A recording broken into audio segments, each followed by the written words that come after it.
investigators finally forced open the CIA's sealed archives in the summer of 1977. What they found waiting inside was terrifying. Let's enjoy this story together. Before MKUltra, before the LSD experiments that shocked a nation, before the safe houses, before the Senate hearing rooms, its name was Project Artichoke. The story of how it came to exist begins not in a laboratory and not in a classified file, but in the particular quality of fear that settled over Washington in the late 1940s. The year is 1945. The war in Europe has ended. American soldiers are returning home. The Soviet Union, America's wartime ally of necessity, has emerged from the rubble of World War II with Red Army boots planted across Eastern Europe. Soviet intelligence had a reputation, much of it well earned, for ruthlessness. American officials had watched Soviet interrogators extract confessions from political prisoners. The confessions were too complete, too coherent, too obedient. Something, American intelligence officers believed, was being done to those men before they stood before the cameras. Soviet interrogation techniques during the Stalinist period were sophisticated, extended, and psychologically calculated. They relied not only on physical coercion, but on sleep deprivation, social isolation, pharmacological intervention. When American prisoners of war began appearing in Chinese and North Korean propaganda broadcasts, calm, composed, making statements that seemed wholly at odds with their prior beliefs and training. The term that began circulating, half borrowed from a 1950 journalist's account and half invented by American anxieties, was brainwashing. The question that landed on the desks of early CIA leadership was not whether to investigate these techniques. The question was how quickly they could begin.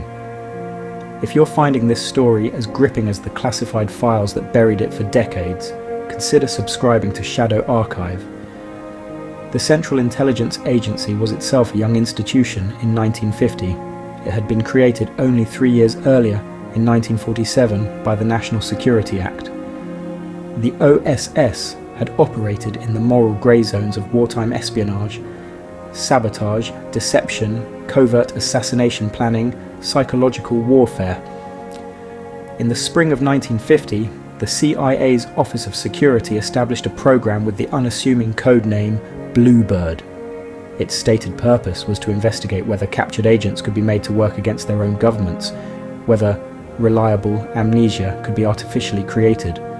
Through Operation Paperclip, the post-war program that brought German scientists into American military and intelligence service, BLUEBIRD operatives travelled overseas. Declassified records indicate that teams conducted interrogations in locations including Germany and Japan. By 1951, BLUEBIRD had been reorganised and renamed. The new designation was Project Artichoke. The program increasingly drew in the CIA's Scientific Intelligence Division and external contractors, including academic researchers and medical professionals. One figure who appears with some regularity in declassified documents is Morse Allen, a security office official who became one of the program's driving forces. He conducted hypnosis experiments personally. He explored the possibility of creating what the documents described as hypnotic couriers.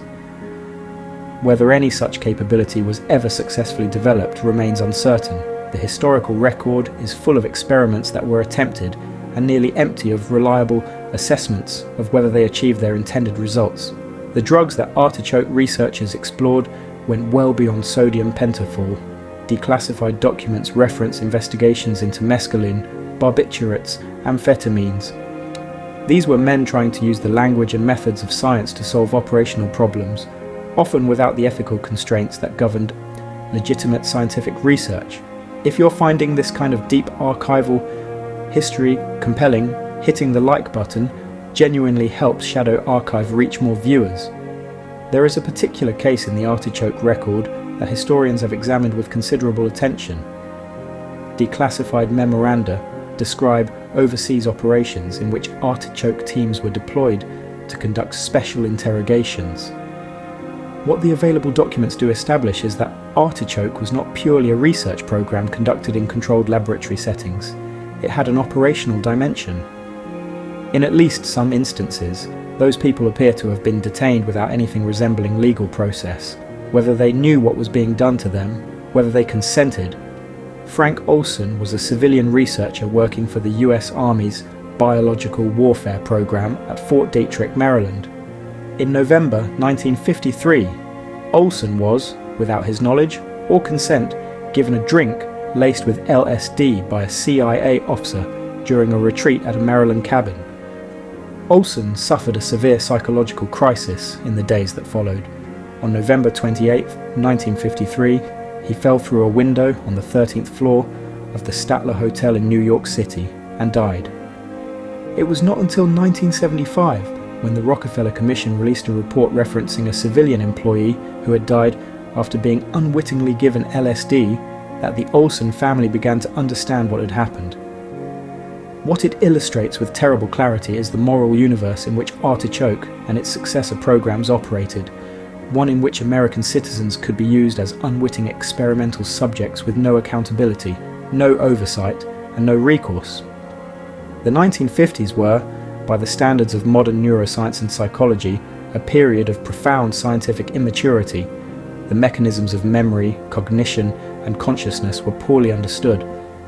The belief that hypnosis could reliably produce specific complex behaviours in subjects, that a person could be hypnotically programmed to perform an act and then remember nothing, was almost certainly wrong in the dramatic operational form Artichoke imagined. Sodium pentothal, whatever its properties as a sedative and an anxiety-reducing agent, does not function as a reliable truth serum. The organisational structure of Artichoke also created its own problems. The programme existed in a state of semi-permanent bureaucratic tension between the Office of Security and other CIA divisions. By the early 1950s, the programme had spread its research interests across a remarkable range of disciplines: hypnosis, pharmacology, sensory deprivation, psychological isolation. Universities, hospitals, and research institutions that might have asked harder questions about the ethics of what was being investigated were often shielded from the institutional source of the funding supporting their work. Take a moment and share your thoughts in the comments below.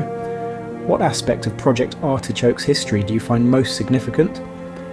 The overseas dimension of Artichoke remains one of the most historically significant and most poorly documented aspects of the programme. Artichoke teams were deployed to locations in Europe and Asia.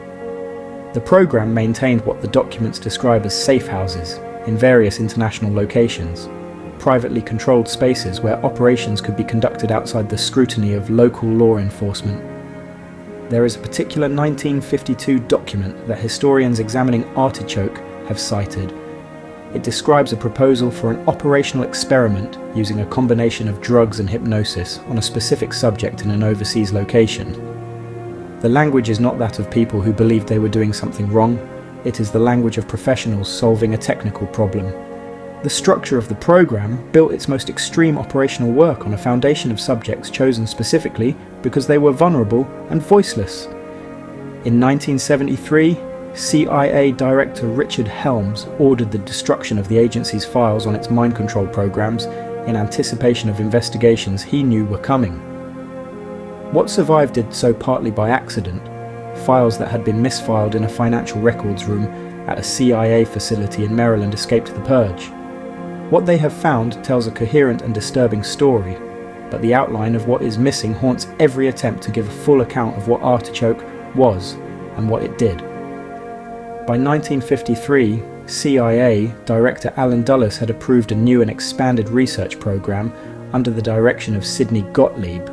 MKUltra absorbed much of Artichoke's research agenda. The moral architecture was the same, the scale was larger, the budget was larger, the network of researchers was broader.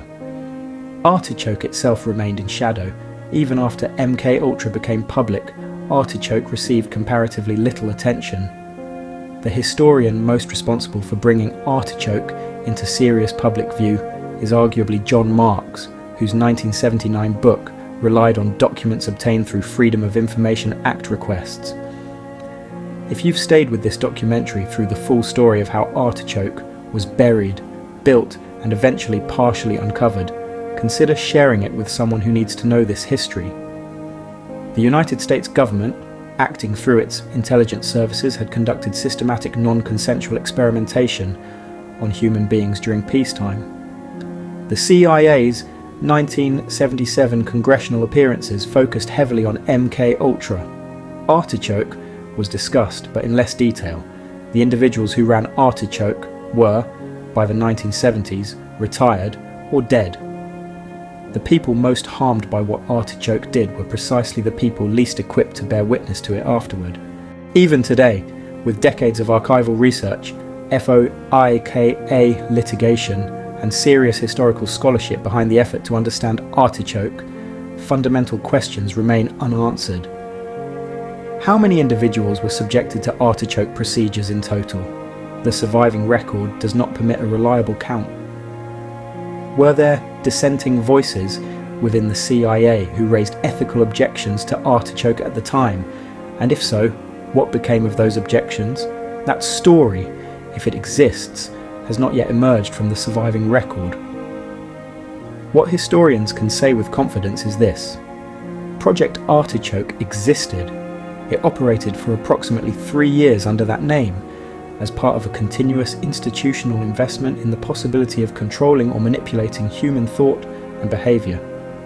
It was deliberately hidden from public knowledge and from most of the government's own oversight structures, and when the threat of exposure came, those responsible for it worked to destroy the evidence of what had been done. Project Artichoke sits in the historical record now as something both known and unknown, documented and erased in the same breath, visible in outline and invisible in detail. It is a story about what happens when the machinery of government convinces itself that some human beings exist outside the moral community that the program's architects believe themselves to be protecting. The most enduring question is simpler and harder. What does it mean that this was done at all? Artichoke's files, what remains of them, do not provide one. They only provide the record of what was done, and in the space between that record and the questions it raises, the full significance of Project Artichoke continues to live. One of the least understood, most deliberately obscured, and historically most consequential programs in the long and complicated story of American intelligence during the Cold War.